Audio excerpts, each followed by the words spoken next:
Et salut tout le monde, on se retrouve encore pour une ouverture de des jeux en boîte. Alors je l'avais pas pris le mois dernier parce que voilà, j'avais dépensé trop d'argent dans les jeux de société, alors il a fallu que je me calme. Mais là je me suis laissé tenter parce qu'ils ont fait apparemment une boîte spéciale Halloween. Donc je me suis dit, allez, je craque, on va regarder ensemble. C'est parti. Hop. Donc désolé, je vais sûrement aller un peu plus vite que d'habitude dans cette vidéo parce que j'ai un week-end super chargé et chaque petit quart d'heure compte, mais je voulais absolument vous faire ça dès que je reçois. Alors suspense. Ah, déjà très halloweenesque. On a un espèce de jeu avec un petit monstre et un dragon. J'adore le design. Il s'agit de le croque-monstre. Alors ça me dit rien du tout. Croque-monstre, réussirez-vous à faire votre trou? Le croque-monstre, vous êtes un fossoyeur évoluant dans un monde sombre et fantastique où les guerres font rage continuellement. Vous êtes le gardien des lieux, les dépouilles des lutins, gobelins, licornes, cyclopes, dragons commencent à s'entasser. Ah oui, en effet, vous voyez pas, mais il y a des cadavres. Enfin, on les ouvrira ensemble, on verra bien. Alors répondez à l'appel du fossoyeur et faites en sorte que tout soit bien ordonné quand vous enterrez les créatures dans le cimetière.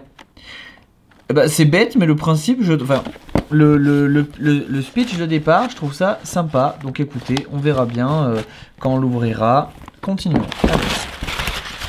Plein de bonbons Halloween. Donc des yeux, des bonbons. Alors, en tout cas, ce qui est bien, c'est que c'est vraiment thématisé Halloween. C'est les bonbons orange en forme d'œil. Dracula. Donc des petits bonbons sympas. C'est toujours rigolo de recevoir ça. Alors ensuite, il y en a deux autres. Merci d'avoir commandé la boîte du mois d'octobre, une boîte spéciale Halloween. Allez vite découvrir notre sélection, toute l'équipe espère qu'elle vous plaira. N'oubliez pas d'aller voir les vidéos explicatives pour commencer vos parties rapidement. Ça, je le ferai avant.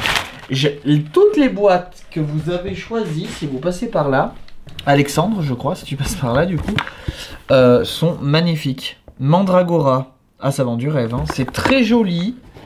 Et enfin la boîte est jolie. Après est-ce que le jeu sera joli ou est-ce que le jeu est sympa, je ne sais pas, on verra bien.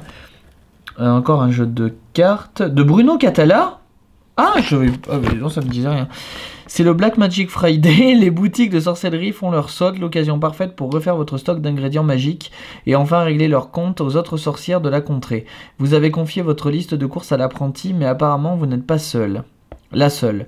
Faire des bonnes affaires, c'est pas sorcier. Envoyez l'apprenti dévaliser les magasins, rassembler les ingrédients pour déchaîner de puissants sortilèges, profitez des bonnes affaires avant les autres sorcières et méfiez-vous de parchemins maudits. D'accord. De 2 à 4 joueurs, 8 ans et plus, 20 minutes. J'ai pas regardé combien faisait Croque-Monstre. 2 à 4 joueurs, 30 à 45 minutes quand même celui-là. Hein. Âge 14 ans et plus. Ah. Les boîtes sont magnifiques, franchement. Juste pour les boîtes, c'est cool. Et lui, il s'ouvre bizarrement. Ah, comme un tiroir. On verra quand on verra. Et le dernier, du coup. Hop. Attendez, à l'envers, j'arrive pas. Sticky Cthulhu. Donc un jeu sur le thème de Cthulhu qui est très très réputé. Et je crois que tout le monde peut l'utiliser parce qu'il est tombé dans le domaine public, tout ce qui est Cthulhu. Donc. Alors, Cthulhu cherche un nouveau serviteur. Lancez les dés et attrapez une créature. Faites claquer vos tentacules. Ah, mais il y a des vrais tentacules. 8 tentacules collants. 6 ans et plus. Ah bah moi qui pensais que ça allait être un jeu beaucoup plus basé pour enfants. Bah du coup, j'ai pris la boîte de l'aventurier, donc c'est accessible à tout le monde. Avec votre tentacule collant, mais évitez les satanés investigateurs. En gros, on doit avoir plein de tuiles au milieu. Et avec les tentacules, il faut... Ah, c'est le genre de jeu, ça doit être dommage. Parce que si c'est vraiment des choses collantes, ça doit être... au bout d'un moment, ça doit s'abîmer, quoi. Et donc, vous pouvez plus les utiliser, je pense.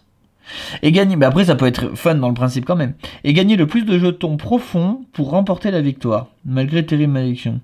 Est un jeu fun où vous utilisez des tentacules collants pour attraper les ennemis de Cthulhu. Mais pour devenir le nouvel assistant privilégié du grand ancien, il vous faudra être plus rapide car vous n'êtes pas seul à vouloir le poste. 2 à 6 et plus 15 minutes. Bah écoutez, au moins c'est très thème Halloween, ça c'est sûr. On verra. Celui-là combien de temps? 15 minutes. Donc le plus court ça a l'air d'être celui-là. Voilà, c'est marrant parce que c'est vraiment le contraire de ce que je pensais. C'est-à-dire je pensais que celui-là allait être plus facile. Enfin à la couverture parce que du coup ça fait vraiment...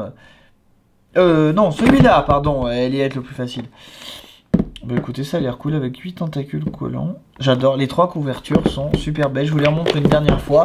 Et de toute façon, dans les prochains jours, je vous ferai une vidéo sur chacun d'entre eux, sur l'ouverture, la découverte. Et entre temps, j'aurai vu du coup les vidéos. En tout cas, encore merci beaucoup à à des jeux en boîte parce que c'est vraiment super sympathique à chaque fois de découvrir ça. Et en plus, 3 jeux alors que je m'attends à chaque fois à en avoir que 2. Je suis trop content. Bisous à tous!